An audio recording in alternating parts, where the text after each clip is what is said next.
Bandits kill 15 soldiers, burn patrol van in fresh attack in Kebbi State. All Progressives Congress Zones Chairman, Secretary positioned to North Central, Southwest respectively. Senate throws out President Muhammadu Buhari's electoral bill. And on the foreign scene, fresh evacuation effort amid ceasefire as Kyiv announces exit route for civilians from several cities and towns. Hello and welcome to Trust News Update. I am Ayubelia. Thank you for joining.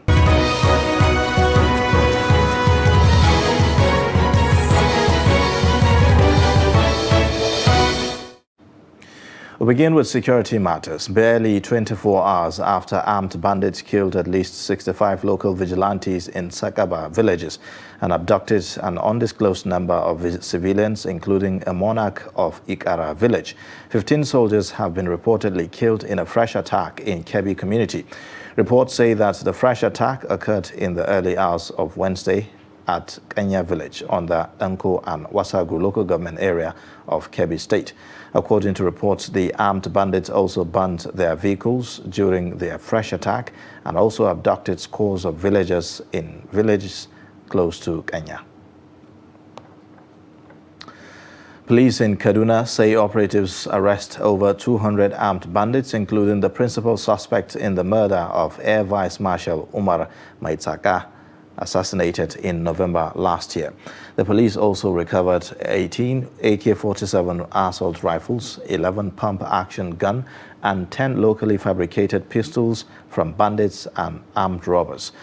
We will be bringing you details of that report in our subsequent bulletins. Still staying with security matters, fear and apprehension grip residents of Zuru and surrounding villages after bandits waylaid and killed 63 vigilantes on Monday.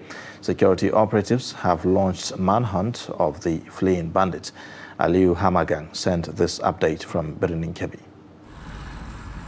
Zuru Emirate of Kebbi State has been thrown into mourning after 65 members of the vigilante group, otherwise referred as Ensake, massacred. The Ensake were reported to have been killed after bandits in the area laid ambush for them. Reports indicate that the vigilantes were attacked after the reported information allegedly from. We apologize for the loss of audio in that track up. Now, a Kano State High Court dismisses claim of torture by suspected killer of little girl Hanifa Abubakar, Abdul Malik Tanko, and his co-accused during police investigation. The court admits the accused statements in police first information report as exhibit. Presiding Judge Justice Usman Naaba holds that from the testimonies of prosecution witnesses, it is clear that the accused offered their statements voluntarily. The judge adjourned the case to March 22nd for further hearing.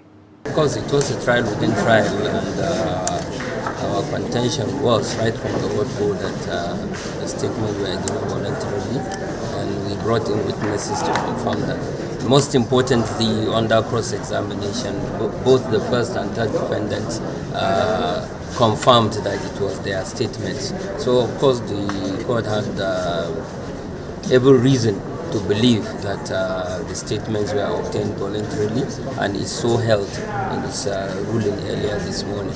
And of course, from there we proceeded. We brought in the other witness, and who also through him is a police officer. We tendered the statement of the second defendant, which was also tendered in evidence today. So far so good. Part of the principle of law that when we go to trial within trial, if the court ruled, we congratulate the court for doing what he did. I have no reservation. It's from the process that caused it to be done. And if the court gives its ruling, we congratulate him. Now, firefighters are currently battling to salvage a 3-story building in the Mushin area of Lagos State after a petrol-laden tanker exploded at a nearby filling station. Daily Trust learned that when offloading fuel at the filling station around 1 p.m., the tanker suddenly caught fire and spread to the residential building. The Lagos Territorial Coordinator of the National Emergency Management Agency, Ibrahim Farinloye, however, said no life is lost. Also, the Lagos State Fire and Rescue Service said that the agency had mobilized its officials to the scene to attend to the incident. The agency's director, Adesanya Margaret, said in a statement that a preliminary investigation revealed that a fully laden 33,000-litre tanker involved the explosion is completely raced down. On political matters now, Caretaker and Extraordinary Convention Planning Committee of the All Progressives Congress has Wednesday approved the recommendations of its Committee on Zoning. A statement signed by the party's Director of Publicity, Salisu Naina Dambata, said the north-central part of the country is to produce National Chairman, National Vice Chairman North Central, Deputy National Secretary, among others. The statement added that the South-South states are to provide the National Vice Chairman South-South, National Publicity Secretary, National Women Leader, Deputy National Treasurer, among others.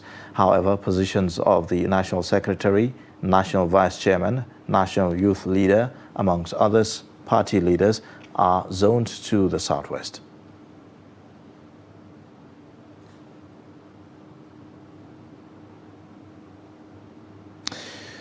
Now, stakeholders in Nigeria's democratic process say for the newly signed electoral law to make meaningful impact, efforts must be made to strengthen institutions, devise punitive measures, and ensure attitudinal change among Nigerians.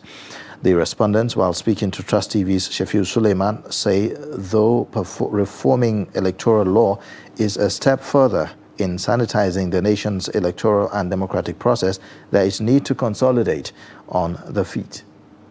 President Muhammadu Buhari has recently appended his signature on the much-debated Electoral Act Amendment Bill as reworked by the National Assembly.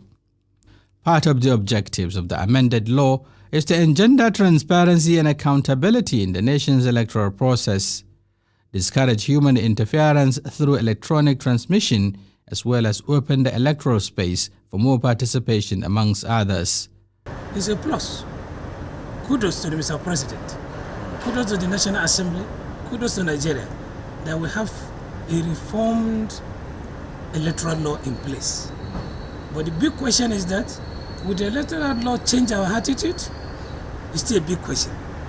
Unless our attitude is changed, I'm not sure electoral law alone can work miracles. Because the law is as good as its enforcement. You know, if it's not enforced, it's not even worth the paper that it's written on. So this bill is not an exception. Mr. President must go a step further by ensuring that the security agencies do their work, you know, before the elections, during the elections, and after the elections. Then once you have somebody that seemingly meets some expectation, develop some social contract, because that is what the Constitution even says. You know, that political office and citizens have what they call the social charter, you know, and that social charter must actually include and indicate some expectations, you know, which the political office must sign off. Then you use that as an instrument for engagement. Then once the person gets to the office, then you can use that to begin to demand some level of accountability, demand some kind of infrastructure. The respondents say, though reforming the electoral law to address existential and contemporary loopholes is imperative, realizing the objective of free, fair, and credible election requires much more than sound legal framework. One will be the political parties, two will be the electorate, and three will be INEC. And security institutions also have a very big role to play. In previous elections, they have been used very massively for rigging, for distortion, for manipulation. We need to get security agencies also to understand that yes, they are neutral in the entire processes, but they also have a role to ensure that credibilities are also recorded at every stance in the entire value chain. We should not exonerate ourselves that politicians are the ones that are bad. Some of us are their advisors as professors. What are we advising them? Everybody just advising for his pocket. The businessmen, also in the economy, even the religious leader. What are we preaching in the churches and mosques? Is it not? Whom are we praying for? With monetized prayers. You pray for those who have money. The person giving and the person receiving, all of them are guilty, of the same offense. So if in any situation people are brought, before the court, that you received this amount of money, it's a criminal offense. You gave this amount of money, it's a criminal offense, and they are dealt with in accordance with the law. I'm sure people will be discouraged. Attitudinal change amongst Nigerians, the political actors, the electoral umpire and security agencies towards achieving credible electoral process, they say, is critical to meeting the desired objective. Shapir Suleiman, Trust TV News, Abuja. You're watching Trust News Update. Coming up after the break. Water scarcity for irrigation farming. Details and more shortly.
Thanks for staying here watching Trust News Update. And here's another look at the top stories again. 15 soldiers have been killed in a fresh attack on Kebbi community barely 24 hours after bandits killed 65 local vigilantes and abducted an undisclosed number of civilians. Plus, Caretaker and Extraordinary Convention Planning Committee of the All Progressives Congress has Wednesday approved the recommendations of its committee on zoning. Now, Nigeria Center for Disease Control has recorded 118 COVID-19 infections in 3 states. The agency data showed that 3 persons were discharged after they recovered from the infection, and no death was reported on Tuesday, making it the 18th day with no fatality. The NCDC said that the report includes 68 cases reported for the FCT for March 7, 2022, with 60 of the cases being returnees from Ukraine. Nigeria now has a total of 254,657 confirmed cases, 449,199 recoveries, and 3,142 deaths. Irrigation farmers in Kano warn of possible shortage of tomato, onions, rice, and other food crops owing to the shortage of water for irrigation this term. In this special feature, Trust TV correspondent Idris Jibrin reports that many irrigation farmers who depend on water from various dams in Kano could not cultivate this year. Tomato season is here again. Hamza Al-Hassan and several other farmers have been looking forward to this moment. But this year the result is mixed, and more bad news may await, because for nearly 6 months, the water channel for irrigation is blocked, and many of these farmers were left stranded. Well, actually we had a serious problem this year due to the water blockade, which affected the farming process. But for those who have tube well, they may have a cause to smile because the tomato is fine, but generally there was a problem with the water supply. Honestly, the problem of water for irrigation has been a major issue, and there is the problem of insects that have been disturbing us, and there is no money to make the process very vibrant. Yanayin halin rashin kuɗi da muke ciki yanzu saboda abin da zan iya cewa kenan. In this part of Kano State, there used to be hundreds of tomato farms harvesting by this time every year. But at the moment, this farm is among the few ones using a tube well to cultivate. They say the problem of water from the dam this year will certainly worsen the price of the products. Onions too is another vital vegetable crop badly affected by the water blockade. Although farmers say the harvest has been good this year, but there is no enough for supply to the markets. The problem is that the water has been blocked from the dam, which means it's no longer coming here. And this has been a major problem for us. And we that are here, we don't have enough water to ensure the good tomato is produced. So this is generally the problem that has affected this year's tomato farming. You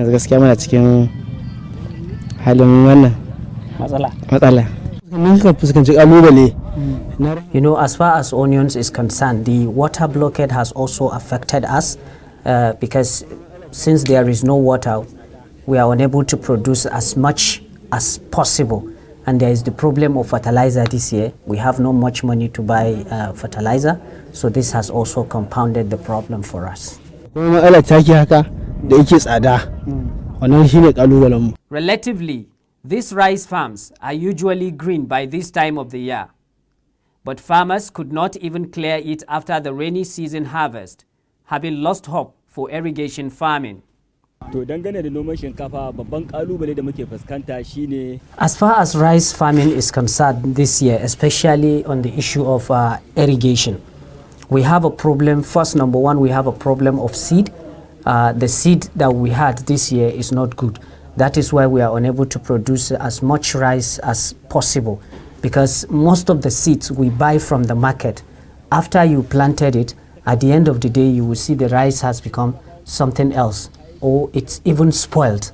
So that's why this year we don't have as much as we required. And in fact, I can tell you that farmers have incurred a lot of loss as a result of this bad seedling that we got this year. Well,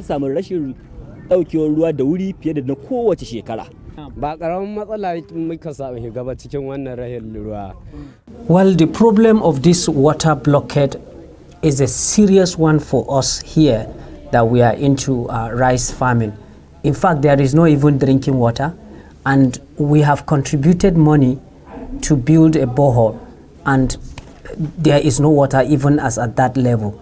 So this problem has kept on going, and you can see all our farms were unable to plant rice for this irrigation farming, and this problem is a major one this year, and it's going to affect the market seriously.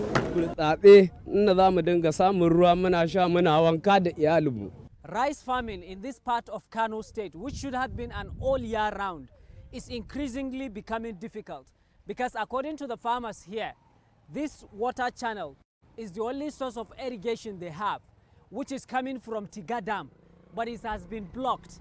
The water is no longer running, and therefore this year there is no irrigation farming of rice across this part of Kano State.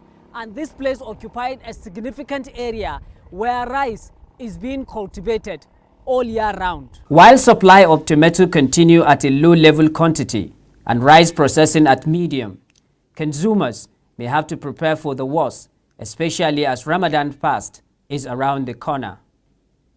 Idris Jubrin, Trust TV News, Kano. Federal government says Nigeria has established over 190 kilometers of shelter belt plantation from 2013 to date. Ishaq Sadiq, Deputy Director, Department of Afforestation and Land Management, National Agency for the Great Green Wall, said this on Tuesday during the assessment of field investments in Katsina State.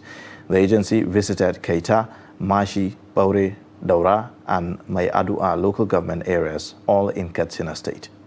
Just shelter bed alone, from 2013 to date, we established over 190 kilometers of shelter beds. And these shelter beds have numerous uses. They will stop desert encroachment. They will serve as a windbreaker. They provide microclimate.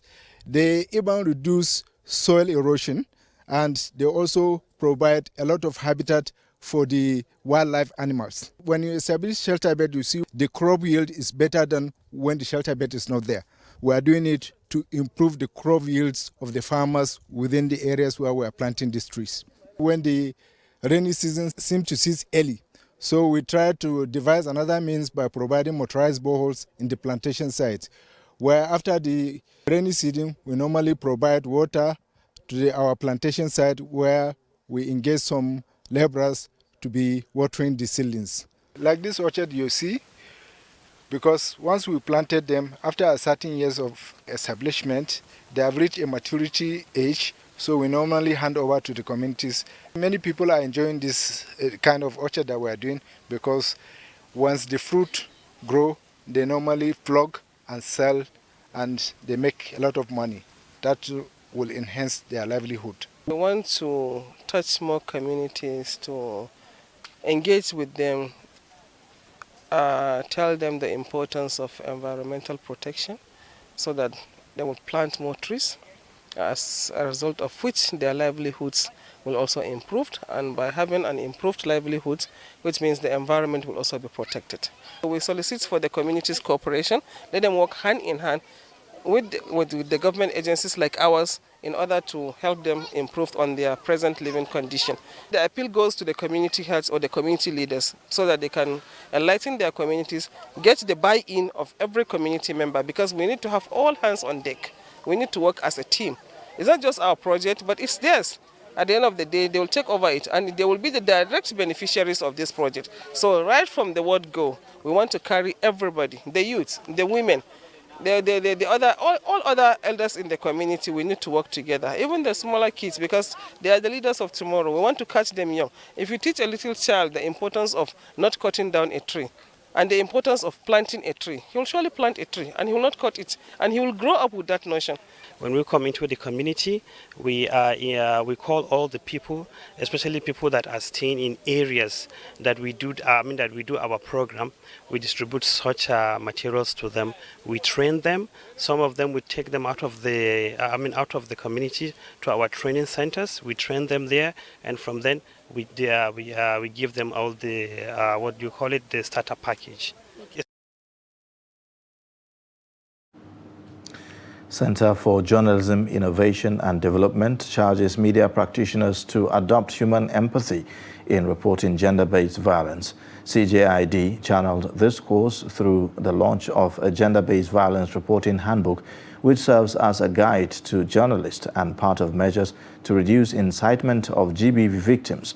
Gender-based violence is one of the many challenges women face in the society today. Trust TV's Aisha Salihu reports.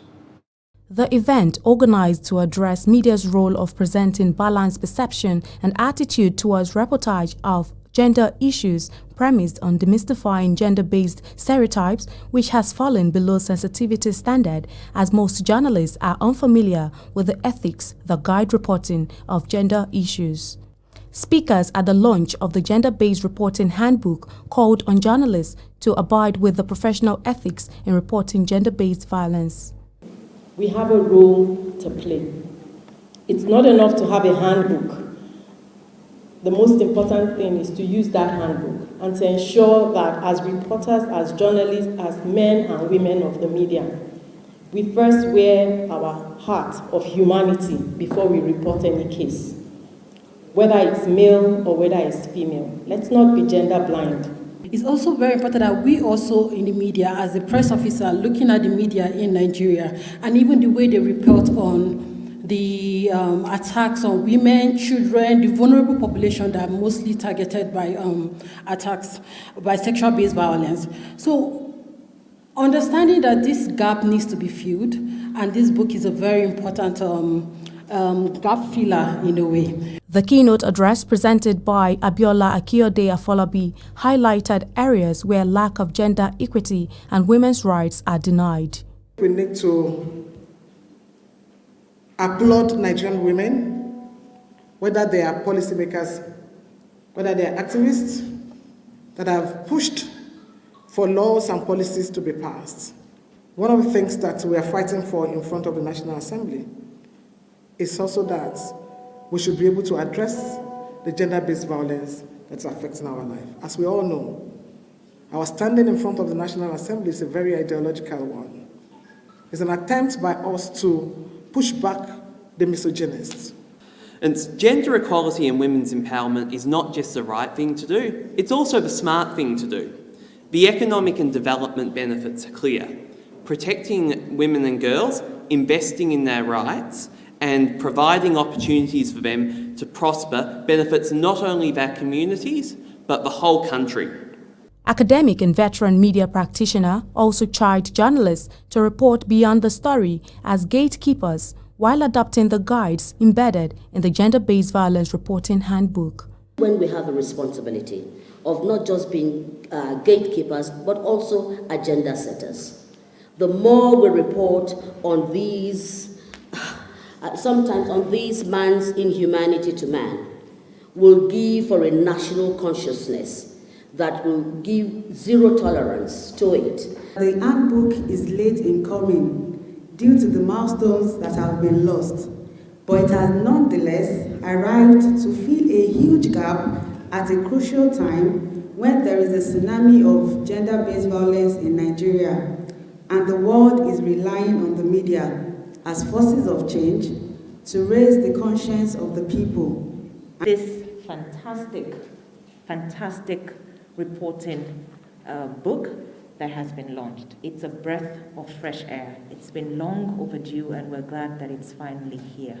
Journalists are enjoined to realize that a better informed media creates the right conditions to neutralize gender-based violence and combat it through its publications while taking a committed civic stance. Aisha Salihu, Trust TV News, Abuja. Now on the foreign scene, Kyiv has announced exit routes for civilians from several cities and towns as it urges Russian forces to hold fire. Ukraine says it is working to evacuate civilians through 6 humanitarian corridors, including from the besieged southeastern port city of Mariupol. Meanwhile, Russia has pledged to observe a regime of silence in order to allow people to flee to safety. Moscow says some progress has been made in 3 rounds of talks with Ukrainian officials, insisting that the offensive is going to plan. Earlier, the United States rejected Poland's offer to send its MiG-29 fighter jets to Ukraine via a U.S. base in Germany, saying that the proposal raised serious concerns for the entire NATO alliance. Russia has warned that supporting Ukraine's air force will be seen in Moscow as participation in the conflict and open up suppliers to possible retaliation. And with that, we wrap up Trust News Update. Connect with us via our social media platforms and also subscribe to our YouTube channel to watch us live. I am Ayuba Ilya. Thank you for watching.